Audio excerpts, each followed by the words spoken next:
দর্শক, আসসালামু আলাইকুম। আমি সিএল টিভি 24 থেকে আপনাদেরকে স্বাগত জানাচ্ছি। দর্শক, আমরা এই মুহূর্তে এই চট্টগ্রামের যে একজন নারী নেত্রী, যে সেই নির্বাচনে রাশেদা আপার যে অনেক ভূমিকা ছিল আমরা জানতে পেরেছি। যে রাশেদা আপা কেমন আছেন? জি আলহামদুলিল্লাহ ভালো। আচ্ছা রাশেদা আপা, নির্বাচন তো শেষ। জি যে নির্বাচনের মধ্যে একটা যে 12 তারিখ একটা নির্বাচন হয়েছে, নির্বাচনের মধ্যে আসাদুল্লাহ বিপুল ভোটে জয়লাভ করেছেন। বিজয় হয়েছে। জি বিজয় হয়েছে। এবং কি আপনি একজন কয়েকজনের মধ্যে আপনিও একজন যে নারী নেত্রী হিসেবে আপনি কাজ করেছেন। এই যে ধানের শীষ বিজয় হয়েছে, যে আপনারা এই যে অক্লান্ত পরিশ্রমের মধ্য দিয়ে যে ধানের শীষ যেভাবে বিজয় হয়েছে, যে এবার আপনাদের প্রত্যাশা কি একটু জানাবেন। ধন্যবাদ আপনাকে। আসসালামু আলাইকুম, আমি রাশেদা বেগম। আমি মহারা এলাকার বাসিন্দা। আমি সবাইকে প্রথমেই রমজানের শুভেচ্ছা মোবারকবাদ জানাতে চাই এবং আগাম অগ্রিম ঈদের শুভেচ্ছা জানাতে চাই। ধন্যবাদ ভাইকে আমাকে কিছু বলার সুযোগ দেওয়ার জন্য। সাথে দেশের জনগণ আছে বিদায় আমরা আসলে এই বিপুল ভোটে জয়লাভ করতে পেরেছি। আমাদের 8 আসনের অভিভাবক জনাব এরশাদুল্লাহ সাহেব আমাদের রাজনৈতিক অভিভাবক, এবং আমি মনে করি আমাদের উনি পারিবারিক বড় ভাই। উনি আমাদের বড় ভাই, উনি 8 আসনের অভিভাবক। উনি বিপুল ভোটে জয়লাভ করেছেন। আমাদের 8 আসনের জনগণ উনার পাশে আছে, বিএনপির পাশে আছে বিদায় উনি এত বিপুল ভোটে এত সুন্দরভাবে জয়লাভ করেছেন।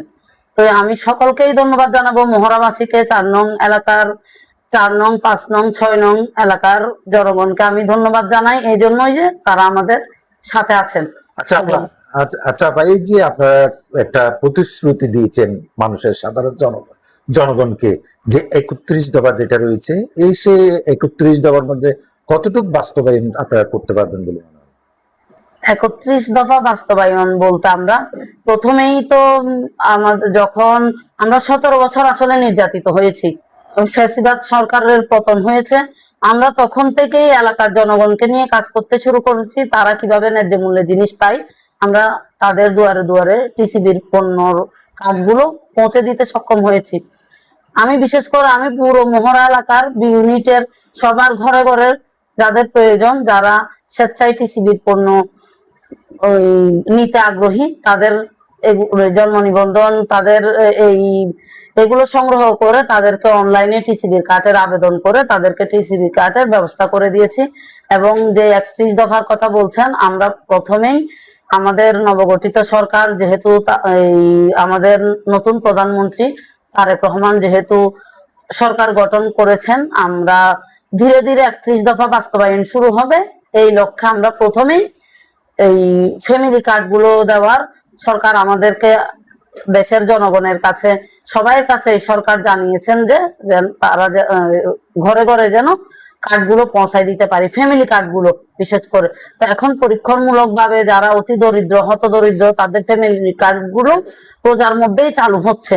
মানুষ বিভ্রান্ত হওয়ার কোনো প্রয়োজন নাই। এই টিভি ফেসবুকে বিভিন্ন সংবাদ মাধ্যমে বিভিন্ন ধরনের বিভ্রান্তি ছড়াচ্ছে, মানুষ বিভ্রান্ত হওয়ার কোনো প্রয়োজন নাই। আস্তে আস্তে যাদের প্রয়োজন প্রত্যেকের ঘরে ঘরে আমি আশা রাখি এই ফ্যামিলি কার্ড পৌঁছাবে। তবে কিছু সময়ের ব্যাপার আছে, যেহেতু আমাদের সরকার নতুন গঠন হয়েছে আর 17 বছর তো নির্যাতিত হতে হতে হতে দেশের অবস্থা তো একদম ভালো না, এটা কাটায় আসতে আমাদের সময় লাগবে। ইনশাল্লাহ জনগণ যদি আমাদের পাশে থাকে তাহলে অবশ্যই আমরা সফল হব।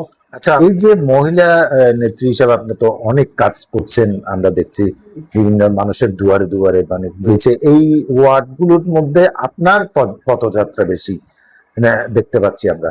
এই যে এবারে আপনি কিরকম আশাবাদী বা? হ্যাঁ, অবশ্যই চাওয়া আছে, জনগণ যদি সুযোগ দেয় আমি আশা রাখি, কারণ আমি দুয়ারে দুয়ারে গিয়েছি ঘরে।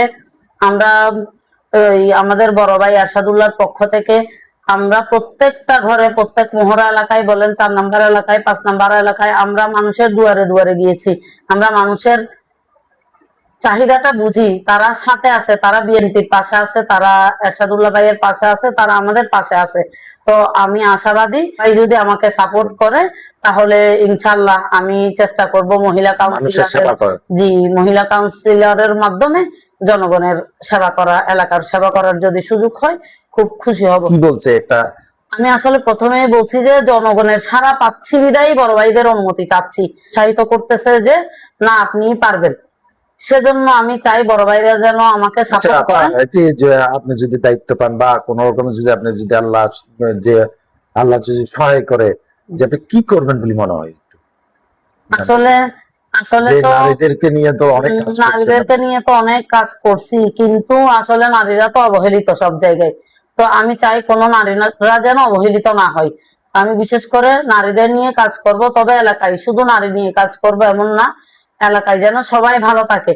আমি যে এলাকায় কাজ করব, আশা তো প্রত্যেকটা বাংলাদেশের মানুষ, প্রত্যেকটা জনগণ যেন ভালো থাকে, কিন্তু কিন্তু একজনের দ্বারাই তো সব এলাকার মানুষকে নিয়ে কাজ করা সম্ভব না। তো আমি আশা রাখি আমার এলাকার মানুষরা যেন ভালো থাকে। আমি অবশ্যই সেই হিসাবে কথায় এবং কাজে মিল রেখে কাজ করার চেষ্টা করব। আপনাকে অসংখ্য ধন্যবাদ আজকে আমাদেরকে সময় দেওয়ার জন্য। ধন্যবাদ আপনাকেও। দর্শক, আমরা এতক্ষণ কথা বলছিলাম যে আমাদের যে মৌরা ওয়ার্ডের একজন নারী নেত্রী, যে উনি একটা প্রত্যাশা করেছেন, যিনি এই আগামী দিনে যে মানুষের পাশে থাকবেন বলে আমাদেরকে প্রতিশ্রুতি দিয়েছে। আবারও দেখা হবে।